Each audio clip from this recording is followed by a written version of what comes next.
Supreme কোৰ্টৰ পৰাই ইতিমধ্যে 18 মাহ বুলি কৈ আমাক প্ৰায় 18 মাহ বুলি কৈ এই 2 বছৰীয়া কোৰ্সটোৰ লগত আমাৰ এই ডিপ্লোমাখন সমতুল্য নহয় বুলি সুপ্ৰিম কোৰ্টে ইতিমধ্যে কৈছে। কিন্তু সুপ্ৰিম কোৰ্টে 42 নম্বৰ সেই যিটো পইণ্ট ভাৰ্ডিক্টৰ যিটো পইণ্ট সেই পইণ্টটো যদি আমি ভালদৰে পঢ়ি চাওঁ তাত ধুনীয়াকৈ লিখা আছে যে এই যিটো সিদ্ধান্ত সেই সিদ্ধান্তটো NCT-য়ে নিজাকৈ ল'ব পাৰে আৰু সুপ্ৰিম কোৰ্টে NCT-লৈ ঠেলি দিছে আৰু সুপ্ৰিম কোৰ্টে কোৱা নাই যে এই ক্ষেত্ৰত NCT-ৰ কোনো সেই নাই হাত নাই বুলি, কিন্তু তেখেতসকলে কৈছে যে NCT এই ক্ষেত্ৰত এক্সপাৰ্ট বডি বুলি কৈছে। লগতে তেওঁলোকে সুপ্ৰিম কোৰ্টে এইটোও কৈছে যে NCT-য়ে 22 ছেপ্টেম্বৰ 2017 যিখন ৰিকগনিশ্যন অৰ্ডাৰ যিখন পাছ কৰিছিল সেই পাছ কৰা অৰ্ডাৰ মতে যিবিলাক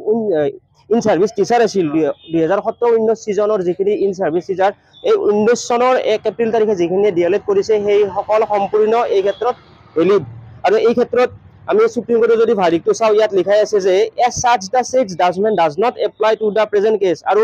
ওপৰৰ সেই কেছটো বৰ্তমানৰ লগত কোনো ধৰণৰ সংগতি নাই।